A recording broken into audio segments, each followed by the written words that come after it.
Tuhan yang menjadi renungan singkat bagi kita, saya ambil dari Markus 4 ayat 35 sampai 41. Pada hari itu, waktu hari sudah petang, Yesus berkata kepada mereka, "Marilah kita bertolak ke seberang." Mereka meninggalkan orang banyak itu, lalu bertolak dan membawa Yesus beserta dengan mereka dalam perahu, di mana Yesus telah duduk, dan perahu-perahu lain juga menyertai Dia. Lalu mengamuklah taupan yang sangat dahsyat, dan ombak menyembur masuk ke dalam perahu, sehingga perahu itu mulai penuh dengan air. Pada waktu itu Yesus sedang tidur di buritan di sebuah tilam. Maka murid-muridnya membangunkan Dia dan berkata kepadanya, "Guru, engkau tidak peduli kalau kita binasa?" Ia pun bangun, menghardi angin itu dan berkata kepada danau itu, "Diam, tenanglah." Lalu angin itu reda dan danau itu menjadi teduh sekali. Lalu Ia berkata kepada mereka, "Mengapa kamu begitu takut? Mengapa kamu tidak percaya?" Mereka menjadi sangat takut dan berkata seorang kepada yang lain, "Apa gerangan orang ini, sehingga angin dan danau pun taat kepadanya?" Bapak Ibu, saudara-saudara yang dikasihi Tuhan Yesus Kristus, nah di sini pasti sudah sangat umum ya bagi kita. Di sekolah minggu pun kita sudah mendengar kisah Yesus meredakan angin ribut. Namun kita perlu mengetahui sebenarnya apa gambaran atau simbol atau menggambarkan apa sebenarnya angin ribut itu. Bahkan dibilang angin tofai sangat dahsyat. Nah, ini adalah gambaran dari yang pertama, permasalahan kita.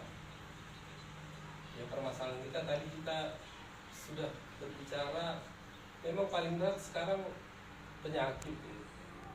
Itulah permasalahan yang sangat berat. Bagaikan kita bayangkan angin dahsyat yang sampai mau menenggelam. Kalau dulu kan kapal itu berapa ratus tahun, berapa ribu tahun yang lalu kan nggak ada navigasi, nggak ada peralatan canggih, nggak ada mesinnya perahu. Berarti kan pasti juga bakal karam. Jadi permasalahan kita ini memang seperti penyakit, itu memang sampai mau menyeret kita ke kematian. Sekarang ini begitu banyaknya penyakit. Ya, tadi juga seperti kakak Dewi kan sedang berjuang melawan penyakit. Saya sendiri nggak usah bicara orang lain, maksudnya nggak pernah merokok, nggak pernah ya begadang dan sebagainya yang tidak perlu, olahraga rajin, tapi di sini ternyata udah 3 ring, nggak tahu kan? Saya sudah menjaga pola hidup sehat, tapi udah 3 ring juga di dalam ini. Saya puhailah nih, yaitu yang terjadi dalam izin Tuhan, ya aku jalanin aja. Ya tinggal sekarang bagaimana ke depan hidup lebih sehat lagi. Ya, tidak jauh-jauh lagi juga.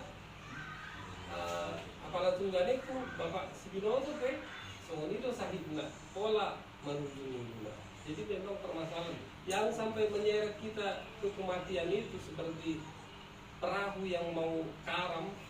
Begitulah penyakit menjadi momok, permasalahan yang sangat besar bagi kita. Terus ada juga permasalahan ekonomi, mungkin yang pebisnis usahanya nggak maju atau untungnya nggak seberapa, udah dikerjakan ini semua, dikerjakan itu semua, tapi belum cukup berhasil. Ini membuat kita bisa frustasi juga sampai hidup dalam tekanan yang sangat besar. Kemudian ada juga sampai pada duka cita, mungkin saudara atau anak atau orang terdekat kita mengalami duka cita, itu juga membuat kita pada kesedihan yang berlarut-larut yang sangat besar, membuat kita sangat tertekan. Yang kedua, angin taufan yang dahsyat itu juga menggambarkan kekhawatiran. Ya kan, kita khawatir misalnya anak-anak ini nanti sekolahnya bagaimana kalau masuk negeri, kalau ke swasta sekarang uang sekolahnya saja berapa, sampai ke perguruan tinggi kita bisa sangat khawatir. Kemudian bagaimana lapangan pekerjaan nanti untuk anak-anak, banyaknya lulusan sangat berbanding terbalik dengan ketersediaan lapangan kerja. Ini semua membuat kita khawatir dan tertekan semakin dalam. Kemudian anak-anak pun sudah sekolah, sudah bekerja, jodohnya kok nggak ketemu juga. Ini juga membuat banyak orang tua yang khawatir, bahkan stres setiap hari memikirkan anaknya. Nah, pada anak-anak kita khawatir. Sekarang anak-anak main game, waduh, membuat kita dilarang salah, nggak dilarang salah juga. Jadi bagaimana kita dihadapkan pada masalah anak-anak tersebut. Belum lagi ada permasalahan-permasalahan global yang mempengaruhi kehidupan ekonomi dan politik di negara kita, yang membuat kita bisa was-was. Tapi ada satu juga gambaran dari jadi tadi kekhawatiran itu membuat kita stres, itu juga bisa membuat kita tertekan sampai frustasi. Terus yang ketiga, ternyata ada juga gambaran dari angin topan yang sangat dahsyat itu, kita terbelenggu dalam dosa. Maksudnya sebenarnya kita tahu hal itu salah, tapi kita lakukan gitu. Jadi kita malah diseret. Misalnya ada yang maniak judul. Ada pemain keyboard saya, kalau kami mengiringi acara duka cita, kalau di doko marente mahita, diringi kan ini kan madokata mulu dalam miroha. Terjudul di video. Nah, jadi kan dia terbelenggu dalam dosa. Ada juga mungkin terjerumus dalam narkoba. Sudah tahu berbahaya, tapi bermain-main dengan narkoba, dia makin terseret semakin dalam jatuhnya, terbelenggunya dalam dosa. Dan ada juga ternyata kita terseret menjadi dosa karena ambisi kita. Kan kita tahu kan anak-anak bercita-cita jadi Hamoraun, Hagabiun, Hasangapon. Nah ini nanti misalnya Asahamamora. Sekarang kan banyak orang menipu pun nggak peduli. Jadi menipu yang kecil-kecil lah, misalnya ada yang kabar 3-3 kan, itu timbangannya di setel gitu biar untungnya banyak. Karena kalau nggak di setel untungnya dikit, nggak sabar. Ada orang menjualnya dengan formalin dan sebagainya. Ada orang harus sogok sana sogok sini dan sebagainya. Jadi kalau melakukan dosa itu misalnya karena menyambung hidup, mungkin masih bisa kita terima ya, tapi tetap aja Tuhan. Tapi kadang-kadang kan banyak orang dia terjerumus dalam dosa, melakukan apa saja, menghalalkan apa saja supaya ambisi terhadap Amoraun, Hagabion, Hasangapun ini didapatkannya.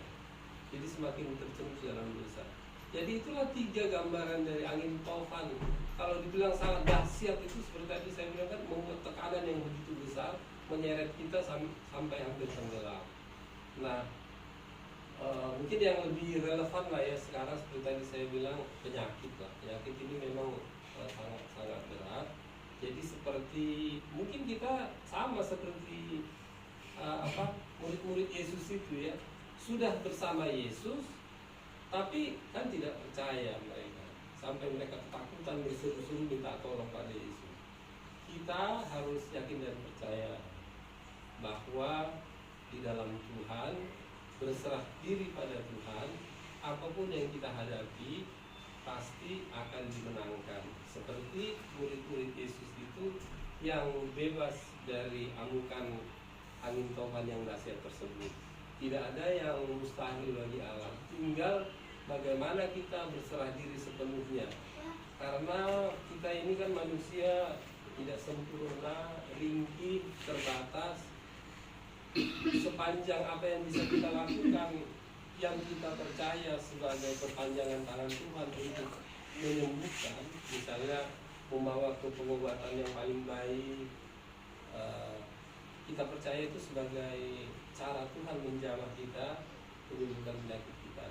Memang kita butuh doa dari kawan-kawan, dari keluarga, dari sahabat, tapi yang terpenting adalah doa dari kita sendiri, berserah diri pada Tuhan, teguh, yakin bahwa semua permasalahan dan derita, penyakit, tekanan yang sangat berat itu kita akan dimenangkan bersama Yesus.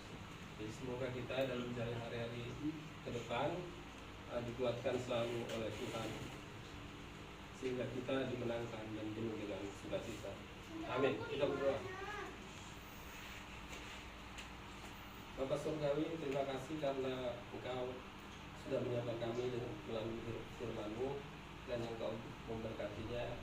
Tuhan, dalam keseharian kami memang tidak luput dari tekanan-tekanan yang sangat besar, bagaikan angin ribut, angin tautan yang dahsyat menyeret kami tenggelam ke dasar samudra. Kami banyak diliputi masalah dan kehidupan kami, baik perekonomian, baik masalah mungkin anak atau kekhawatiran kami juga, penyakit dan sebagainya, dan bahkan sikap kami untuk mendapatkan ambisi pribadi kami terjerumus dalam dosa untuk mendapatkannya. Oleh karena itu kami datang ke hadirat-Mu Bapa untuk memohon supaya Engkau menyertai kami. Kami hanya bisa berserah diri karena kami lemah, kami tidak berdaya. Apa yang bisa kami lakukan hanya upaya yang bisa kami lakukan terbatas, tapi semuanya itu kami serahkan padamu supaya Engkau memberikan sukacita, kemenangan atas semua permasalahan yang kami hadapi. Bapak, pada sore hari ini secara khusus kami mau berdoa buat Opung Yohanes yang baru berulang tahun ke-74. Kiranya Engkau memberkatinya. Mungkin dalam masa tuanya pun Inang ini banyak memikirkan banyak hal, sehingga membuat ada tekanan juga, bahkan frustasi. Tadi Inang ini bersaksi dalam masa tuanya bisa lebih berbahagia, menikmati hari kehidupannya, bahkan bersama keluarga, anak dan cucunya semuanya. Karena itu kami berdoa buat Inang Yohanes supaya Engkau memberkatinya di hari yang akan datang, supaya Inang Yohanes ini bisa menjadi tiang doa, bisa menjadi memberikan pengajaran bagi anak-anaknya dan memberikan sukacita. Juga secara khusus saya mau berdoa buat kakak nama Dedi yang menderita penyakit. Kami percaya bahwa Tuhan mengizinkan penyakit ini dideritanya. Kami ikut mendoakan, kami ikut prihatin, dan sore hari ini bersama-sama mendoakan supaya Engkau menjamah dan memberkati kakak kami nama Dedi ini. Semua upaya pengobatan yang dilakukan, kami percaya itu sebagai perpanjangan tangan-Mu untuk menjamah dan menyembuhkan. Berikanlah kekuatan, berikanlah kesabaran, berikanlah keikhlasan dalam menjalani masa-masa pengobatan ini, supaya kakak kami pada akhirnya nanti dimenangkan dan menjadi sukacita bagi kami semuanya terberkati. Juga pada sore hari ini pun kami berdoa buat anak kami nainggolan yang ada gangguan asam lambungnya, sudah ada tindakan medis. Kami yakin dan percaya bahwa Tuhan juga menjamah melalui upaya pengobatan ini diberikan agar anak kami ini mendapatkan sembuhan yang sempurna dalam kuasa Tuhan. Hamba pun ingin berdoa buat Inang Tepung Greta yang beberapa waktu lalu telah menjalani operasi berkaitan dengan penyakit yang dideritanya. Kami bersyukur Inang ini tadi telah bersaksi dan itu memberikan kekuatan juga bagi kami, semangat bagi kami yang mungkin juga mengalami penyakit yang beragam pada diri kami masing-masing.